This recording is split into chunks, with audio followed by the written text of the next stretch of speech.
government, our Dutch government, in 2022 fell, as they say, as in they all resigned, over institutionalized racism that happened in what is called the Toeslagaffaire, that has to do with subsidies for normal people for getting their kids in daycare so they can go to work. This was called institutionalized racism, which was deemed like, we don't do that anymore. Well, guess we do. On the NOS, there was an article that I have in front of me. The NOS is the Dutch BBC, but it only does news. So it's supposed to be politically unaffiliated news. Let's assume that it is. An hoogleraar, that would be like not professor. A dean, but a high professor of sociology of justice at the Radboud Universiteit, which is a very prestigious university. Rotterdam, I believe. Nijmegen. And then by the name of Ashley Terlouw. Dutch people will recognize the name Terlouw. I did not look up whether he or she is a relative. But that's just for Dutch people. So it explains on the NOS what institutionalized racism is. It is discrimination that happens because the system is set up to do so. It is about practices and procedures that systematically, I'm translating from Dutch here, work in the disfavor of certain groups. In this case, it was the tax services that was doing it for this recent thing. The problem with it is, he says later, I will go to the next little piece, is institutionalized racism. You cannot point at one person to be the culprit. If you cannot do that, then it is difficult to find justice and just judicial consequence. Who do you pursue to get your justice? And this is exactly why institutionalized racism is, I would say, an evil beyond all evils. It's a poison. The most inhumane thing to do to people. It is a poison. And that is what the Max Havelaar is about. The man named himself Multatuli, who wrote it, he, rightly so, I think it means in Latin, I have suffered much. You can find everything on Wikipedia. So, greater minds, smarter minds than me have bent over this for longer than I have. However, I decided at the age of 52 that I should read the Max Havelaar, which is known as the Max Havelaar. The book is called Max Havelaar, the character is called Max Havelaar. But I decided, I'm old enough now. Because they really want to teach this to you in school, however, I literally just found out is that Max Havelaar has now been taken off the curriculum for secondary schools because it is too old. It's 1860s. Now I ask you, Dutch government, is there any other government that decides that you don't have to learn about your literature of before a certain time? Because most governments think that it's good to learn about stuff from longer ago. So the silliness continues. Iedereen heeft boter op zijn hoofd, I want to say in Dutch. Everybody is culpable because there is still institutionalized racism. And I found it very interesting that this article on the NOS by this professor, not by the professor, but who interviewed the professor about this, is going, oh gosh, really, such a thing exists? We've never seen this before. This is news to us, and what do we do now? This has never happened before. Whereas if you look at most of literature... And Max Havelaar. And Max Havelaar. And most of the movies that are in the public space no, not public space, you pay for them, but, that are available to us in the Western world, everything is saturated with racism. Everything. It's racism, it's sexism, it is transphobia, it is homophobia, everything. Xenophobia. Because they're not there. We will show you the happy white girls frolicking with the happy white boys, and then they make happy white children. And everybody's straight and everybody is well fed. Come on. So there's this guy called Multatuli, who called himself Multatuli, and I do not fault him for using a pseudonym in the day and age where basically, the worst they could do to him at that time when he was writing this book was fire him, which they did. And then he starves. And then he starves, and that's where the book starts. It's like Max Havelaar is... I assume it's pretty much what happened to the writer, but it's of course telling it in a much more story-like way. And he tells you that he's telling it in a story-like way. Because he wants your attention. So it's a complete eye-opener in a sense, the Max Havelaar, because they didn't throw it at me in my school years. They didn't ask me to read it, but they also didn't teach me anything about the colonial era of the Netherlands. We're talking about what is now Indonesia. And they didn't teach us, which is in this book, that effectively 30 million people in what is now Indonesia. I don't know, he talks about Java, so Java, is pronounced in Dutch. Java is one of the islands. I do not know if that is all of it or if there was other stuff, but he does say specifically that he cannot talk about other islands because he wasn't there. But he says there's 30 million people in Java and there's 3 million people in the Netherlands. And he puts them against each other. You've got the Dutch people who are wearing all their Dickensian clothing, and this is where the movie starts. You've got Max Havelaar, who is now impoverished, and he needs to take care of wife and 2 children. And he has nothing that he can do. All he can do is write, because he was part of the system in Java. He was sent out. He worked for the Governor General. As an administrator. As an administrator, and he'd worked himself up to what is called assistant resident. Resident is a leader over a large section. I do not pretend to know all the details.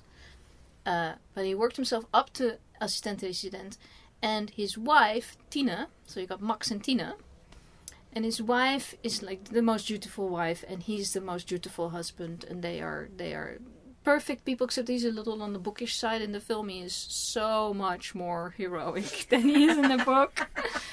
Because you have to show that he is of such good intention.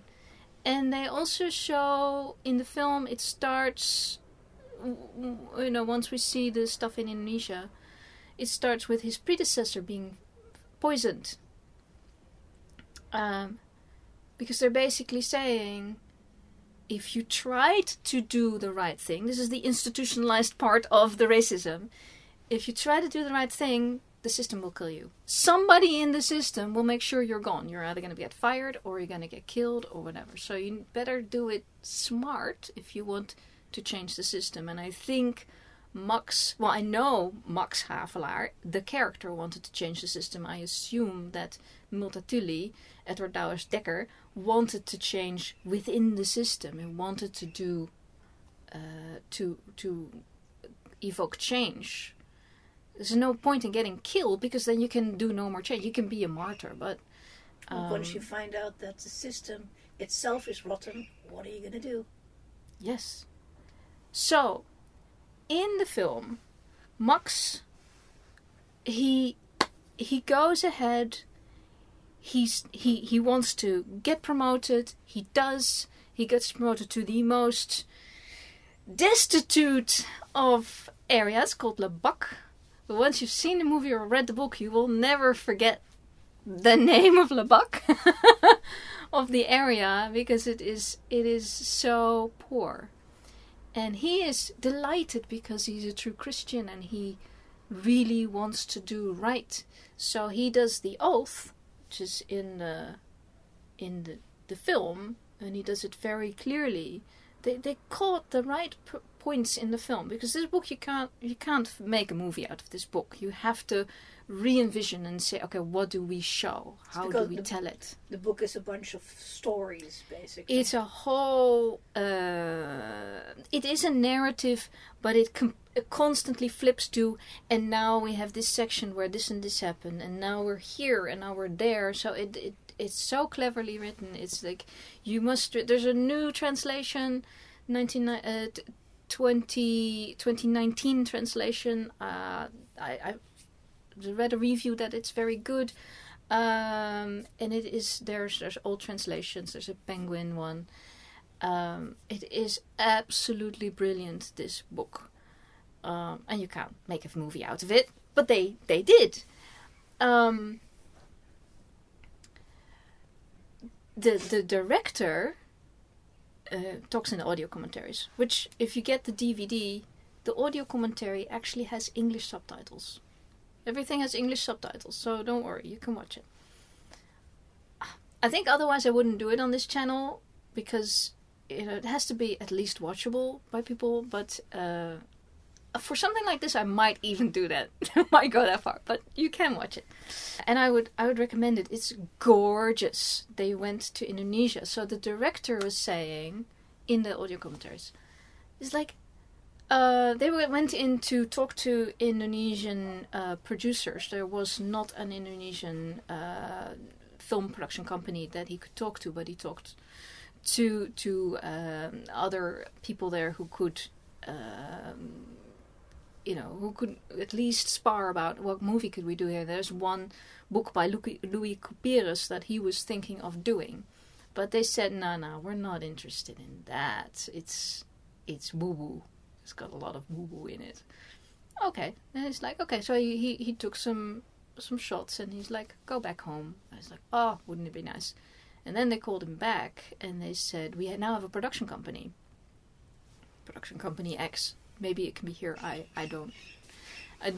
didn't look it up. And they said, we do want to do one, but we want to do the Max Havelaar. And he said, oh, no, we cannot possibly. I would never ask you to do the Max Havelaar, because it's got a white hero and it's all about colonialism. And they said, no, we want to do the Max Havelaar. Yeah.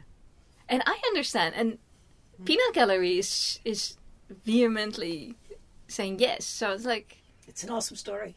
It's an awesome story, but also it seriously says the Javan, the people of Java, is being oppressed, is being abused. That is what it says. That is the message of the book. He says it at the end, like last page of the book. He says it, because nothing in this book is subtext. Everything in this book is like, he does stuff and then he tells you why he does stuff. Because in 1860 he wanted to make sure that people got the point. Yes. And the Dutch people in the Netherlands reading this book going, oh, what a massive literary work. How cool is this? I've read it. I am a cool person. I am cultured. But all of them will still be trading in coffee, trading in sugar, not 1 second thinking about the people in Java who are nobody has shoes. And they're being exploited for these products. They are, it is institutionalized slavery. And this is not temporary. This wasn't like for like a few years. It was for the whole time. And it's the Dutch, but it's also the local government, which are the local lords. And that's where you start to get a little sick, and want to puke. So I can understand that in 1976 or 5, this director was like, no, we couldn't possibly put you through that. And they said, this is what we want to film. And you will get everything here. Here are the rice paddies. Here are the woods. Here are the mountains. Choose your locations. He said every location was as breathtaking as another. And I was watching this, and my husband was not watching it because he thought, oh, Dutch literature. And he was just looking at the images and said, this is absolutely gorgeous. And it is. The cinematography is ahead of its time. I mean, it's the mid-70s. You'd think they have a lot of cinematography down, and they had already done action movies, but there's like an enormous amount of running through this. Yes. What I remember, because it's a very long time since I saw this movie, I did see it, is that the contrasts between the greenery and mountains of Java so lush. Yeah. versus the small town drabness of Victorian Amsterdam. Mm-hmm. The film did that really well to showcase that these Dutch people who go to Java, to Indonesia, come into a completely different world, and they kind of go you kind of lose your marbles. And I think they were trying to show that. And I think it's actually one step further than that. It also shows that they've already lost their marbles living in the Netherlands. Because it starts with the preacher in the church saying that God has gifted the Netherlands all these boons and the Dutch people, and it is the Dutch people's duty to convert and send missionaries to Java and to all the people who are so unfortunate that they are not of the right faith, because you got lots of Muslims there, and the ones who aren't Muslim are some sort of Hindu. Yeah, they would be. Yeah, they would not be Christians. No, they're not Christians. And there was this thing like, if they're not Christians, we can exploit them, right? If they're not Christians, we can trade in them, right? Yeah. So, nobody comes out unscathed in this film, or in the book. In the book, it's like, it's so good. Everybody should read it, but I can understand that it's difficult to read. But it's also in the era of Uncle Tom's Cabin. I know I didn't read Uncle Tom's Cabin, and so I can't make any comparisons. The way our sympathetic Java characters are killed, because practically everybody gets killed, is super gruesome, more gruesome than is shown in the film. The film is quite watchable. It still shows bodies and all of that, but it doesn't. If it was filmed now, it would be absolutely atrocious, and maybe they should do that. They should probably do a proper version, and it may need to be like a mini-series or something like that. Of all the Dutch literature that is out there, this is probably the number one book that should be on everybody's list worldwide. You have Anne Frank, the Diary of Anne Frank, and you have the Max Havelaar, and that's basically, sit through those two, and then you know something about the Netherlands. So the story is not just Max and Tina, because Max tries to do his best. So Max and Tina go, she not so happily, but he very happily take the job as assistent-resident in Lebak. And then he comes there and he says to his underlings in the film, I couldn't find that in the book, but let's go with the film, is he says, do not come to me with complaints about the past. But anything that happens right now, from here forward, I will take seriously and I will do justice. One of the things that is asked of him by the resident is to take an oath. So they have a scene with an oath and he is in his dress uniform. And there's like 3 things that he has to swear to, and one of them is to protect the inlander, the local inhabitant. To protect them. And that's the point where he almost looks in the camera. But he, looks to the side where the camera is set, and he says, and this is, I swear, so help me God. So you know that that's going to be the problem, and that he is not going to ever not do that. That is his intent. That is why he is there. That's why he wanted the job, and he wanted to be in that backward area. But he also later, Tina says, if you just get through this, and if you just can keep moving up, then you will be Governor General, and then you can do good. So he's trying, they're trying to work in the system, and he's been there for 17 years. He was 17 when he got there. He's 34 now. They have one young boy that only has one servant. I could almost imagine that she's actually being paid, because she is a local, and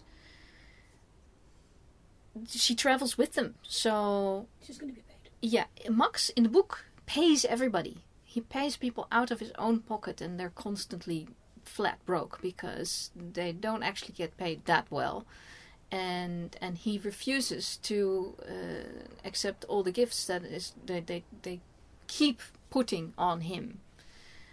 And the idea is you just say yes, and then it even's described that all the furniture gets gifted to them in their new residence by the locals because they're so happy you're there. And then later, when they leave, they can sell it back to the locals because they're so happy to take it. Come on. Institutionalized.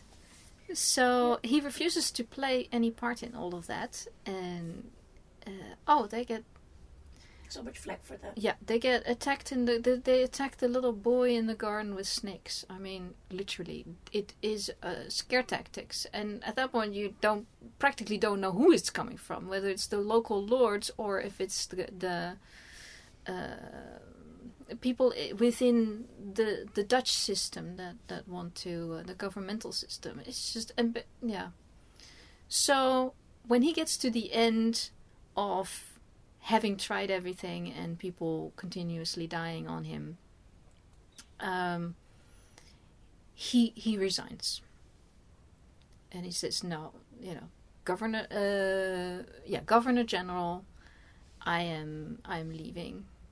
He thinks that means, and it's a good scene. He cries, she cries. We like it when there's some sweet and lovely togetherness.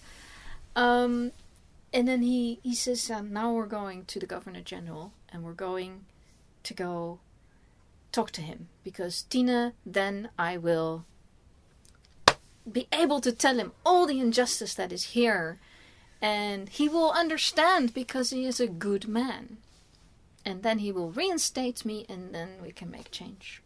And when he gets there, this is the end of the movie, when he gets there, the Governor General is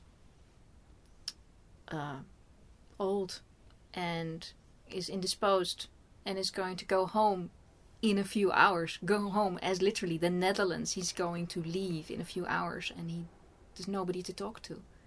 So Max is left. Like, I've done everything. He never took up arms. He never took a bribe. He never took a bribe.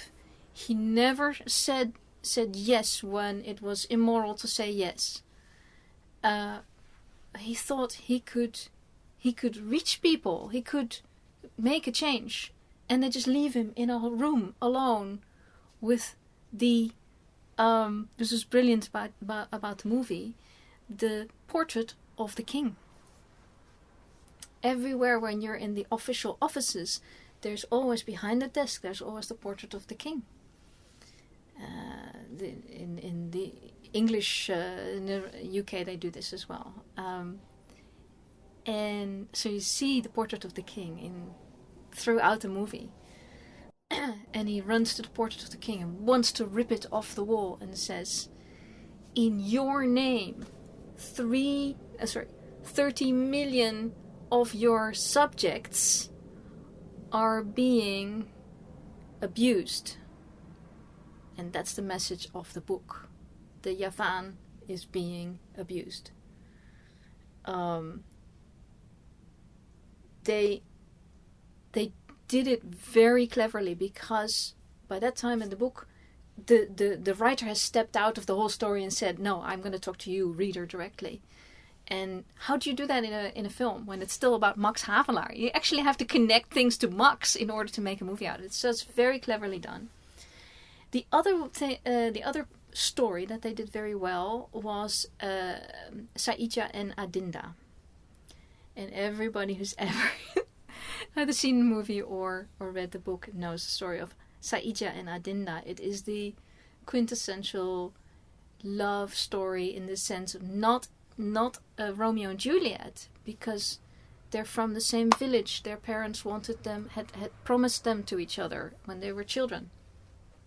But they are, for us, the eyes of, or no, they catch our heart.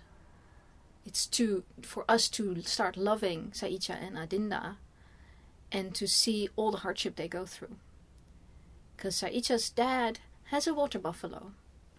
And then Saïdja takes care of the water buffalo when he's a kid.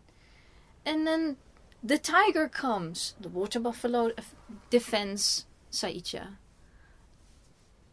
And the whole village is like, "Oh my God." And Adinda is like, that's my boyfriend. Not boyfriend at the time because they were small, but this is my, everybody's like, "Whoa, such a water buffalo." Local regent comes and the prince. Local regent.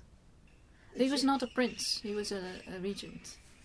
Yeah, he may have been a prince, like in their own system, but it was referred to as a regent. Sends his people and it's like, "Oh, there's a water buffalo on my land. This is feudal system. Everything that is on the land belongs to the lord." So he sends his army to get the water buffalo that defeated the tiger. So there goes the water buffalo, and they can't do anything about it. The father is like, so this movie, which I don't think it's in the book, showed it more clearly by giving Saïdja an older brother, and the older brother rises up and says, "No, this is our water buffalo. Don't, and they shoot him in the head. Boom. Not even a conversation. It doesn't matter. It's just, they're cattle. The water buffalo are cattle. They're all cattle. And this goes on. Second water buffalo. They have to sell that. That gets taken away. And they need the water buffalo to for the milk, but also for the labor that it can do on plowing the land. Yeah, and they are in the rice paddies. So it is all about making those lines. Yep. Yeah, and there weren't many water buffalo in like that group of people that were that part of the village. So it's like, okay, one family at least has to have one water buffalo in order to work those rice paddies. The other thing that they were very clear about when the Dutch people were talking to each other, like the people in uniform, talking about, okay, we've got coffee and what else? Coffee and sugar is what they get from there. Put an emphasis on that. That means that they can't put enough paddies full of rice, so they can't eat, so they are starving. So not only did you just take away their second water buffalo, that they like sold, this dad sold his krispusaka, which is an heirloom knife, beautifully ornamented knife. But you only have the one. Once it's gone, it's gone. Yeah, I mean, that's it. Then and there's a water buffalo. That's great, but you can only do that once. So that one gets taken because the regent needs to entertain his visitors. And that requires food. And so that's actually, I found the scene where he entertains the visitors. Several things are interesting about it. One, the regent has been introduced as he has a lot of family. And you see all these men sitting down, and they it gets pointed out to Max Havelaar. It's like this is his entourage, this is his family, and he is responsible for them. He needs to make sure they get fed and their families, because it's just the dudes. So every dude will have a wife, bunch of children, a mother, a father, whatever. So the regent, the local lord, is a bad guy, but does he have a choice? He needs to feed these people. And then the other local lords come to visit. They bring all their entourage. So now Max says, okay, I get it. You need to get free labor from the people. And that's the only time he says yes to something. When they bring the free labor to his garden, when they found the snakes in the garden, which were planted, he says no, go away. In the book he even says no. The Tine and the little Max, kleine Max, Maxje, which means little Max, they don't play in the garden anymore. They don't spend time in the garden, so you have to stay indoors, which is quite. It's a hot country. It's a hot country, and they were so happy to have a garden when they arrived, and no, they can't. But Tine she's one of those, she will work with whatever's there. So she won't complain. But it was a big disappointment, and of course it was super scary because the kid could have died.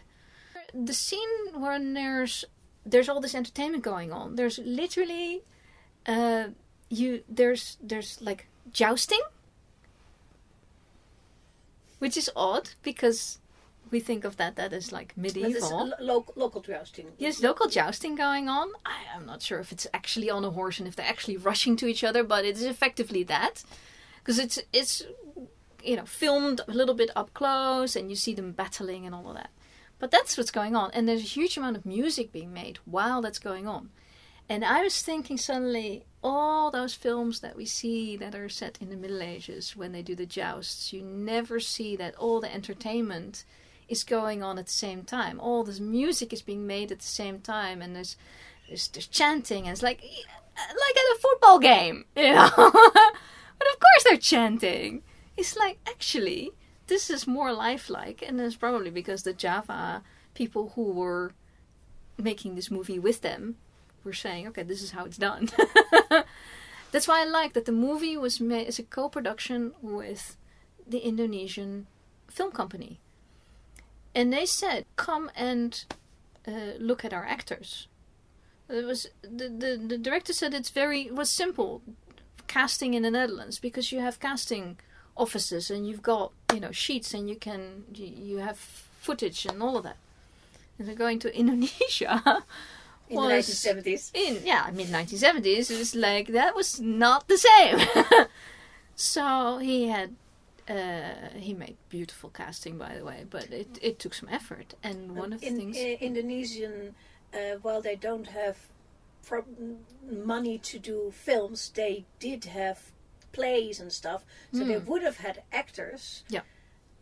So there are some the of question is how to find them. Yes, that was it. And apparently they got for the head honcho of the regent, that the honcho that goes around and basically bereaves and tortures everybody.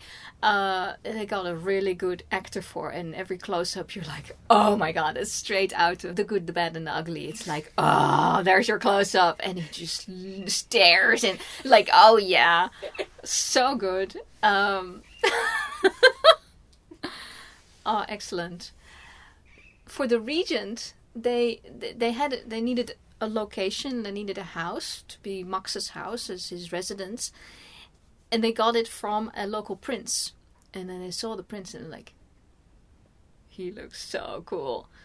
And they said, "Does he act?" And they said, "No. So go find somebody else." And then they looked at everybody else, but they needed somebody of a certain age. And they were like, can we just like put lights on him? And Jan de Bond is the cinematographer, so he can do lights. And so they put some. They said, can we just do like a couple lines? Would that be okay? And apparently this prince said, "Let me pray on that," and came back after prayer, as one does, and said, I will do it for my country. Yeah. So he sat down, he learned the line, and they fixed the light, and they said roll, and he did it spot on. And they're all like, okay, could be a fluke. Maybe he can't do it again. Because he was not an actor, he was a prince! And so they're like, can we just do it again? Is that okay? And they said, yeah, that's okay. And he did it again. Spot on. And he said, we have our regent. This is our regent. Can we? And he, so they got this actor who's not an actor, and he is. You have so many close-ups of him, and it's just the face and how he speaks and. Because he's the real deal. He was the real deal. And, being a prince, I think it involves a lot of acting. Because you have to be a certain way. You have to know your line. You have to stand in the right place. You have to make sure the light catches you. So, yeah. It's almost like being an actor. Yeah. So, and he did that very well for his whole life. So, I must have been in his 60s or so. Brilliant story. So they had beautiful young actors for Saïdja and Adinda, and they had to connect the Saïdja and Adinda story to Max. So first they come to Max and say, okay. And in the book, it's just a story that Max tells. It's just a fairy tale. Yeah. It's not a fairy tale, but it is like it's brought to you as. Aw, we're taking you on a lovely story. He does that with everything. It's like, this is a lovely story here. Oh, by the way, everybody dies. But he makes you care first. So they did a brilliant thing in this film. Like they start with Saïdja and Adinda in the paddy fields with the water buffalo. And they take you through the film through spots where Max comes in and then things happen, and it ends with Saïdja has done everything he could possibly do. Adinda actually ends up in Max's entourage for a while because she needs to last a little longer than in the story. In the story she's fairly a non-entity because we follow Saïdja. He goes to do 3 years of work on another island. Because it's just, there's nothing left. His family has been murdered. The third water buffalo is also taken away from him. He had to flee. He comes back, but they skip that in the film. He comes back and he's going to see Adinda because they have set the time and the place at Thiry where they would meet again. And they would then have a lovely life. And he indeed had made money and he learned how to write and all of that stuff. And so it could have been great, but she had already been taken.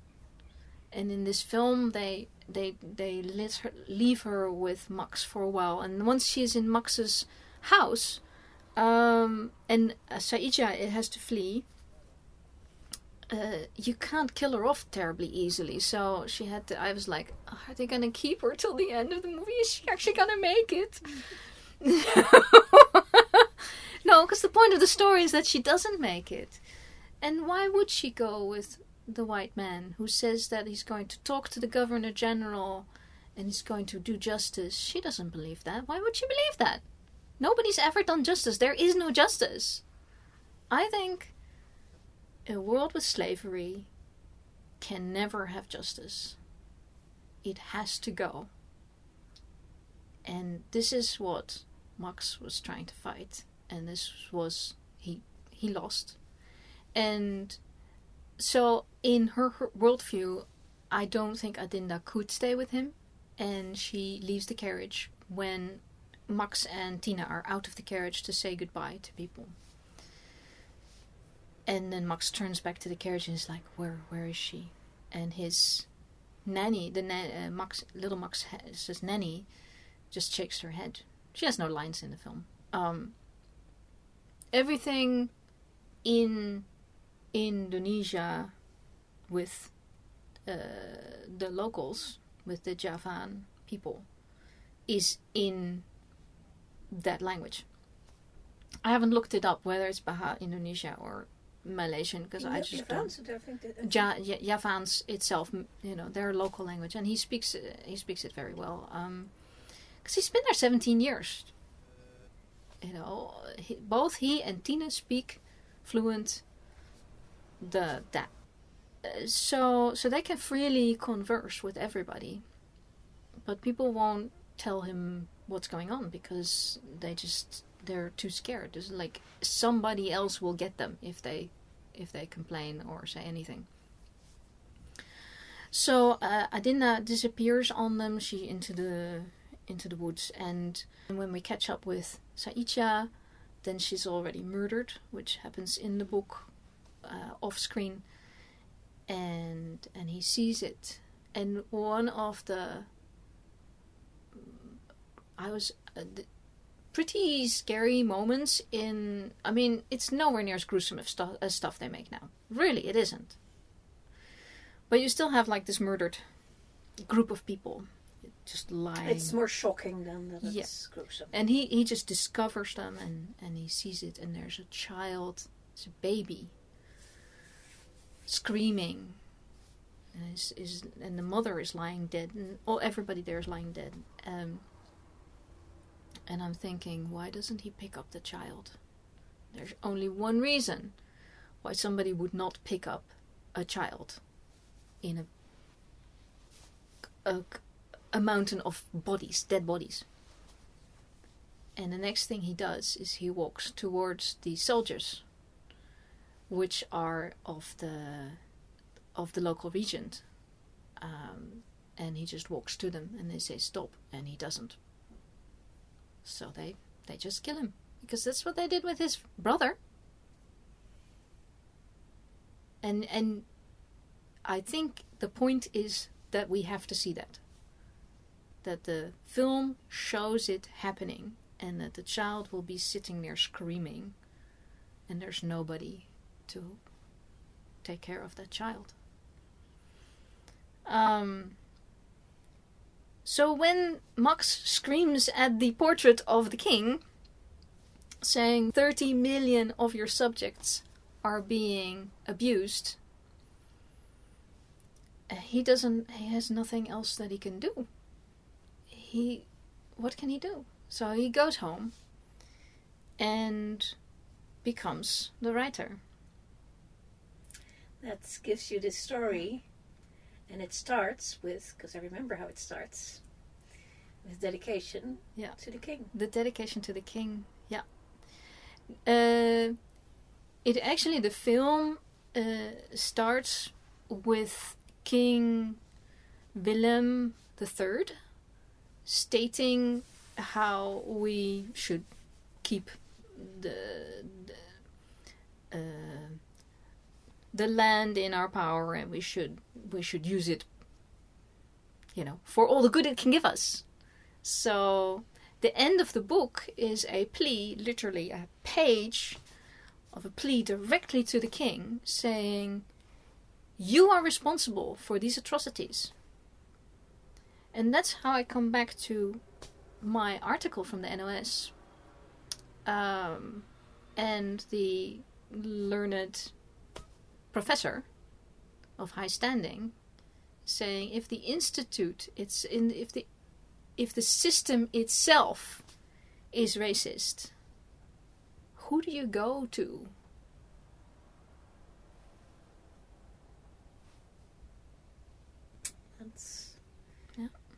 That's why this book is important and should be on everybody's list. Yeah. So, do watch the movie. Or read the book. And read the books. The book is so brilliant. I did not expect it to be that good. It's extremely readable. And it is so good. If they can give context for school kids to read it, then you can read it. You can read Shakespeare as a 14-year-old. That is not a problem. But you have to give the 14-year-old context. So, they never asked me to read the book, which I think is shameful.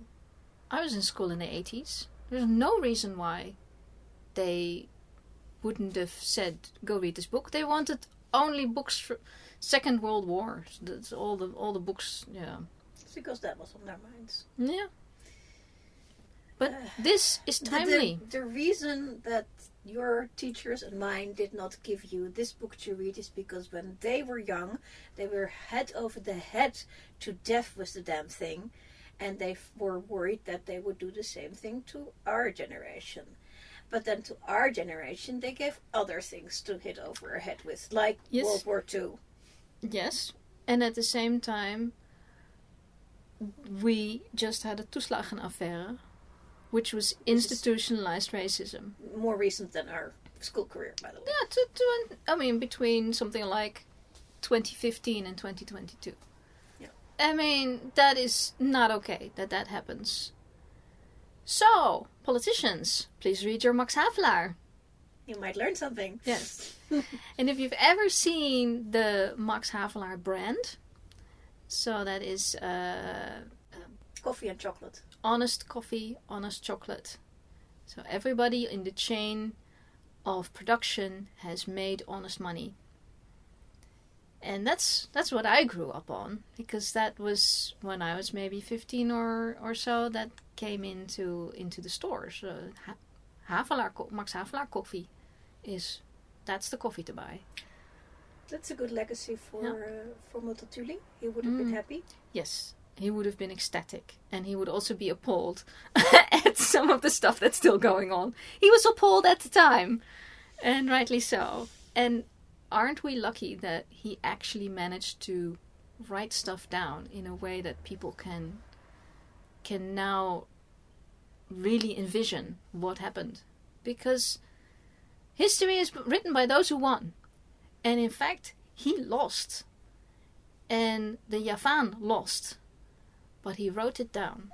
So I'm happy this movie exists. I was very surprised the movie doesn't make it on any laurel lists of anything outside of Europe and Middle East. It should be on the same list as Soldier of Orange. I thought so, because Soldier of Orange had an Academy Award. So I thought, this was the one before that. No. As far as I can tell, it wasn't really seen in the UK, in the US. But the DVD has English subtitles over the whole thing. There's specials? There's no specials other than trailers. But audio commentary is good. There's an audio commentary, and the book is many translations of the book. So if you're only ever going to read one Dutch book, let it be this. And I would highly recommend the movie. The acting is different because it's a Dutch movie, and you go, why is all Dutch movies like? Yes, all Dutch movies are like that. It's more realistic. It's more like that. It's not so performed. They really want to get from A to B, and sort of a natural way of being. Slightly utilitarian. Yes. The costuming is gorgeous. One of the acting choices the choices of actors I found interesting was Tina. She's not described in any specific way in the book, other than that she remarkably wears what they would call inland clothing. Versus the Dickensian outfits that you should be wearing. Yeah, and also because they didn't have any money when they got back to the Netherlands. And can you imagine wearing a Dickensian dress in the almost constant 30 degrees, 100 Fahrenheit heat with maximum humidity? Yeah. You drive yourselves nuts. Yeah, and she did not especially wear it. She wore it for the big the gala and for where she has to show up. So they have it, but the rest of the time she just wears modest local clothing. Subtle. Yeah, but with I think a Dutch underjurk, an underdress under it, but just loose clothing. In the piece that is always like you can't you can't film this book. That's the problem. So there's a piece that is like page after page after page of titles of articles that Max wrote. Let's assume that Multatuli himself wrote them actually, but he certainly would have liked to write them, and they were like. Concept art, basically. Concepts that you would love to know everything about. If you knew everything that was in those titles, and you actually had the articles and read them all, then you would be a Renaissance person. You would know everything about everything. And this is the what in Dutch is called the pak van Sjaalmans. Het pak is the package, the parcel of all those writings that Max in the book wrote, because he's been writing for 17 years. And he was working, so he didn't need to do anything with his writing. But now he has no work. Nobody will hire him, so he's trying to get his writing published. He left the position basically in disgrace, I believe. He resigned. He cannot go back. And he had spent all his money on various things that I already said. And he cannot go back. And nobody will hire him for anything. And now he's walking around Amsterdam with his parcel. He's not, and you've got, we haven't talked about droogstoppel yet. He walks around Amsterdam with his parcel wrapped and in a his shawl. Scarf. Because he has no cloak, he has no money. He has no overcoat. And that means he is a poor man. So our what we think is the protagonist when you open the book is this guy called Droogstoppel in Dutch, and all the names are like Harry Potter-esque because they evoke, except for Max Havelaar himself, but the names evoke what that person's personality is, because it's all caricatures. And this guy is a tradesman in coffee, and he is situated at Lauriergracht, the canal at the Laurier Canal, number 37, and he repeats that in practically everything he says because he is his calling card. And he says he's a man of principle, and his principles are, and then all these stupid things come out of his mouth. And one of his principles is not to talk to a man who has no proper overcoat, because obviously, and it's okay that some people don't choose not to have a proper overcoat, but I cannot be seen talking to one. This is it's so good. It's so brilliant. Oh my goodness. And then Max says, okay, well, Droogstoppel, you are my friend from gymnasium, which is a high-end grammar school. No, I don't think so. Yes, but you are. I rescued you from some from a beat up, from a mugging, from some of the other school kids at one point. No, that was certainly not me, says Droogstoppel, and he's lying through his teeth. And then he's like, please, can you find a publisher for me? Because he's tried to self-publish. Hello, how modern are we? In 1860. In 1860, he talks about that he took it to a printers and he wanted to make a book out of it. It's like, that means he couldn't get even his foot in the door at any publisher. Because he doesn't have a proper overcoat.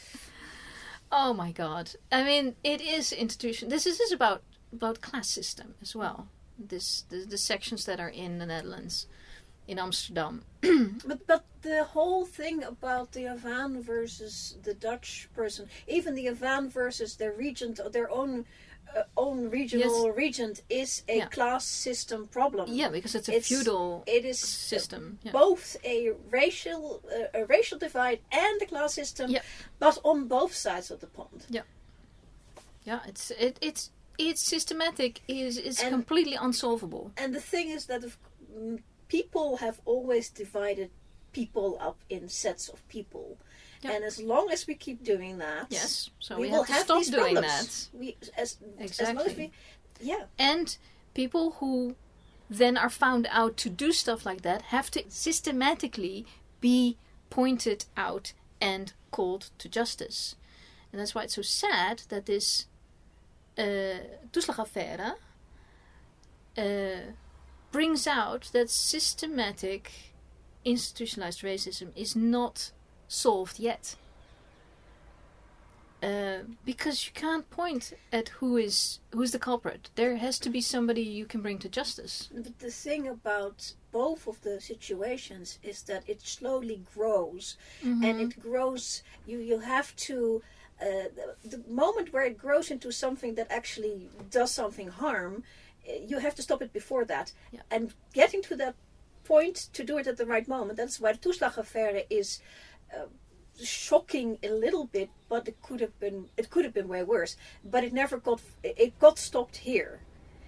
And now everybody's going, okay, so this sort of thing happens, now we have to look for it. We have to look for it, and you have to be vigilant. And rush it out when you see it. Always keep in mind that people will start being racist without actively or classist desiring to be racist, because they just haven't thought about it. So people have to think about it, and that's why movies need to have a diverse cast. That's why women have to be leading heroes. Because you have to have. Yeah, because once you have the racism down, you understand how it works. It'll come back because of sexism, and it'll come back because of some sort of any excuse to because people wear glasses, because transphobia, because somebody is seemingly too gay, or they might be perceived as gay, and it's like, glorify gay, and then you don't have that problem. But this book is trying to see in its 1860 glory is that this is inherent in the humans, and you have to work against it actively. Yes, if you're going to be a civilized society, the entire society has to constantly beat each other over the head saying, this stuff can happen if we slack off. And we don't want that. The people who are in power, and we've argued this on this channel before, the people who are in power have to have responsibility to take care of those who are not. Because those who are not in power are always going to be the group that is going to be the target of racism, sexism, transphobism, any other ism. All the isms. It could be religion. It could be whatever. It could be because you left-handedness. It could be supposed to look like somebody who at some point done a terrorist act. Oh, because you're left-handed. It could be left-handed. I mean, this is. People need to not close their eyes, and I think Multatuli was absolutely disgusted by society. Because he shows all the layers in society that are making this and it's everybody. happen. It's everybody. It was everybody. And you have one man, and he's just, of course, an idea. Max Havelaar is only an idea. One man sitting there trying to work within the system, trying to change the system, and he had to give up. He had to literally call to the king. What I found brilliant is that the thing culminates with calling out to the king and saying, you are responsible. You are. When the pak van Sjaalmans, the parcel with all the articles, when Droogstoppel takes that into his house and starts reading it, they make a really cool scene out of that in this film. It's so cleverly done. He says like, this is actually important. There's stuff about like the price of coffee in Java and the trading of sugar on whatever other place. This is important stuff. This could be important. And he starts rattling off and going higher and higher about who it would be important to talk to about. And then he ends up with even the king. The king should know about this. The brilliance about Pak van Sjaalman, he's called Scarfman. Sjaalman is Max Havelaar, of course. Is that the book Max Havelaar has all this stuff in it. In order to seem like this is important, king might want to know about this. There's important stuff in here. And then it tells a story about Saïdja and Adinda. And they all die. And then it says, no, but it's about Max and it's about coffee trading. Literally, the subtitle of this book is it's Max Havelaar or the trading of the coffee trading auctions. Yeah, you'd have to have it directly here because I mess it up. But it's mentioned. Droogstoppel mentions it because there's one article that actually talks about coffee trading, and he's like, oh!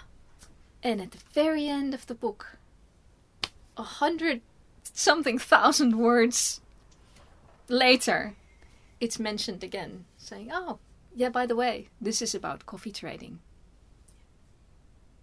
And it is about coffee trading because without the coffee industry and the sugar industry, all these atrocities wouldn't happen. Yeah, there's no point in having Indonesia. They would make rice and people would eat. Yeah, nobody gets off well in this book, in this film, and rightly so. And they show some stuff, but there's just nothing in there that... I mean, Game of Thrones is scarier than this. And Game of Thrones has a lot of message about the various... Who do you think is the right target audience for this movie now? For the movie, I would say anybody over 18. And I would say that because under 18, I would say it's like a PG-18 kind of thing. Because you will need a little bit of knowledge of history, but not like you don't need to know what happened there and etc. The movie tells you. But the fact that colonialism existed and why were white people there? Why was there a chain of command of white people and why was there? That's really the only thing you need to be clued into because it doesn't explain that. They never explained that to me as a teenager either. There's not one time in history class that they spent any time on that. And that just irks me. It's like, why? It's a failing of the history class. Yeah. I mean, I learned about the Russian Revolution and, social change, suffragettes. Also important, but different. Yeah. But I would submit that not teaching about institutionalized racism is actually part of institutionalized racism. Oh, let's not talk to the little children about that because that's scary. No, I think... Well, when I was a child, it was all about the children dying in Africa. So I knew things were shitty around the world. So that's... I'd say anybody could watch this movie And you certainly can read the book, but I think the book is more interesting and will grip you more when the more you have read literature. And it doesn't have to be like heavy literature, but like Kipling isn't heavy literature. He's very readable. It's a lot more readable than Dickens, for instance. That's heavy literature. So, if you're used to reading books, yeah, go to. It's awesome. I think they did a great job making this film.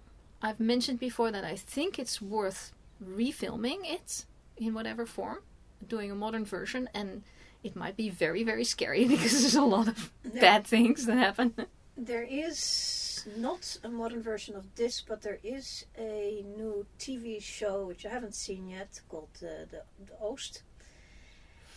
About people, Dutch people in Indonesia at the time. Okay. So, Dutch colonialism. Yeah, a little later. Later. Yeah. Possibly because we were kicked out just after the war, so maybe around that time. Okay. So that'll be next thing to watch then. Oof. It could be, yeah. It's modern. Well, the thing is, these things are gruesome, so when you want to show them, they're going to be gruesome. And in that sense, this movie is still very, very watchable. So I'll go ahead and do it.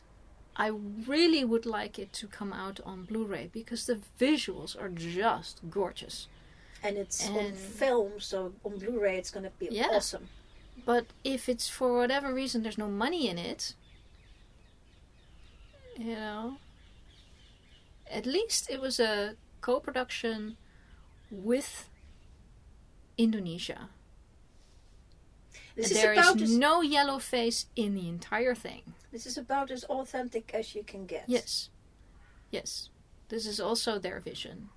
So I'm happy with that. I was extremely heartened when I figured that out. And it's just good Dutch literature and good world literature. For the book and for the film, it could be better, but it holds its own. And stunning images. And just follow the story. They made it accessible, which is pretty hard to do for such a complex book. So that's my opinion, and I'm sticking to it.